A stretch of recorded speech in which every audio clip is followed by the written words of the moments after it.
the apple. Was it an apple? Where did you get apple from? Huh? Huh? You don't know? Okay, don't say apple then if you don't know. Right? We don't know what tree it was. We don't know what tree it was. What was on that tree? But the big question, what's the big question here? Big question is, was that the only tree in paradise? Huh? Was that the only tree in paradise? Huh? No. There were many other trees. Right? In fact, paradise was full of trees. But there was just one tree in the middle, all of the other trees all around it. Because of course in a forest, every tree becomes like the middle, isn't it? All the other trees around it were halal. But that one tree, Allah said, don't eat from it. Why did Allah say don't eat from it? Was it a good tree? Or was it a bad tree?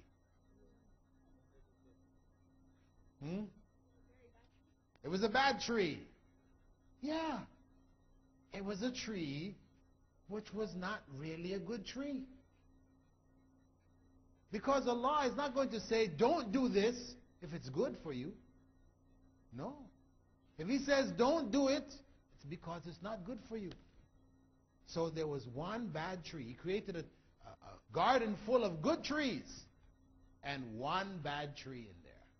Okay? So now Adam and Eve, they could eat from all of these other trees. And they ate from the other trees. Wonderful things in the other trees. Now what did Satan do? Satan came to him, came to Adam and Eve. No, he wasn't a snake. This is what Christians say, right? He was a snake. Anyway, Satan came to Adam and Eve, right? And he told them, listen, you know that one bad tree, really it's a good tree. In fact, it's the best tree. It's the best tree in the whole of paradise. See, this was a trick, isn't it? It was the one bad tree, and he told them that it was the best tree. If you eat from this tree, you're going to become kings. And you're going to live forever. Sounds good, right? And wouldn't you like to be a king? Own. Why not? Of course, everybody likes to be a king. You wouldn't like to be a king? Sure, all of us would like to be a king. Would you like to live forever? Not die? Sure. So, this was the trick of Satan. He fooled Adam and Eve into thinking that the one bad tree was the best tree. And that's what he's doing now with all of this whole list that we have there. Right? All of these things, where it involves haram, right? These are all bad things. Where it involves haram. I'm not saying everything, because we say girls. Are girls haram? No. Girls are not haram, but, where you have relations with girls that you're not supposed to have, that's haram. So we're talking about all of these haram things that are there on our list. There are good things to say, if we think about it. Bad language. How many swear words are there? Huh? You know how many swear words? How many swear words are there? 13. Oh, you've done some real research here. Came up with 13 swear words. 13 is, of course, supposedly a bad luck number for these people, right? Well, anyway, you came up with 13. Well, probably there's a lot more than 13, but 20 or 50, even 100. If we say there's 100, and I'm sure if I asked you, make a list of all the swear words you know, you probably wouldn't get past 20. You probably wouldn't get past 20. How many words are there in the dictionary?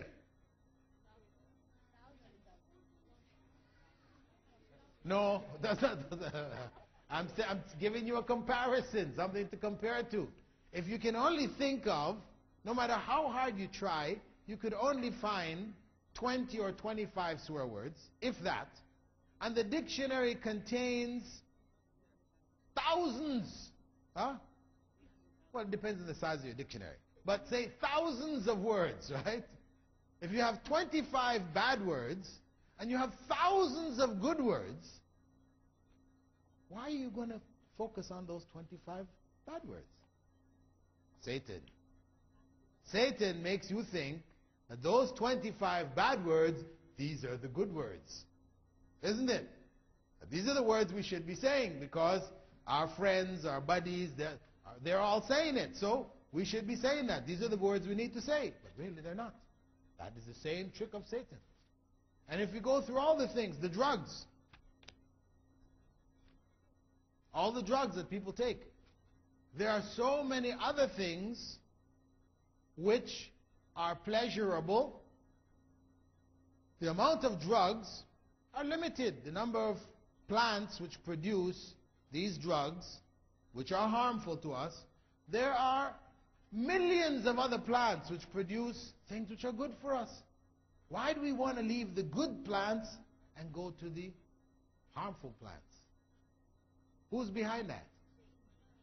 Satan, Shaitan. He's the one behind it. So, this is part and parcel of Satan's plan.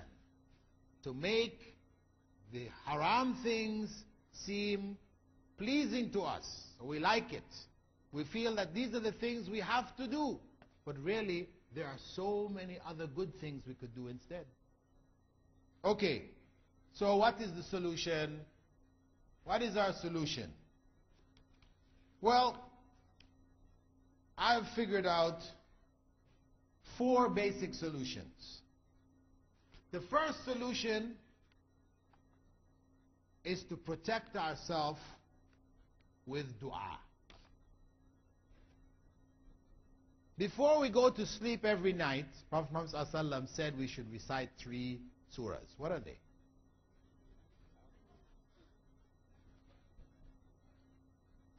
Nas, Falaq and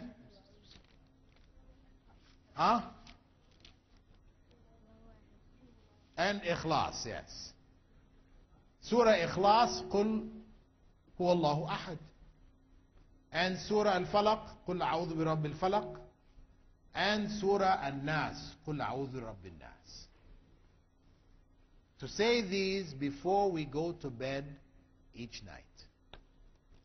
Also he said, Prophet ﷺ had said, that we should recite it after every what? After every meal? You read the wrong dua book. After every salah. Recite it after every fard salah. Every time you make, after Salat al-Fajr, Salat al-Dhuhr, Asr, Maghrib and Isha, you read these 3 quls. This is protection. This is spiritual protection, which the Prophet ﷺ told us to use. What is said in that spiritual protection? Qul a'udhu bi Rabbin Nas. Take the last one. What does that mean? Qul a'udhu bi Rabbin Nas. Say, I seek refuge in the Lord of humankind. Or mankind. What about womankind? Okay, humankind. We seek refuge in the Lord of humankind. Qul a'udhu Rabbin Nas. Malikin Nas. What's Malikin Nas mean? The king of humankind. Okay. The king of humankind. Ilahin Nas. The God, the one who should be worshipped by humankind. Min sharril waswasil khannas. Min sharri, from the evil of. Who is the waswasil khannas? Satan. But what does waswasil khannas mean? Jinn. We haven't reached jinn yet. Who is the waswasil? What does waswasa mean? Wiswas. You waswisu. Whispering. Khannas. What's khannas means? Huh? Most merciful. You're in the wrong surah. Khannas. What does khannas mean?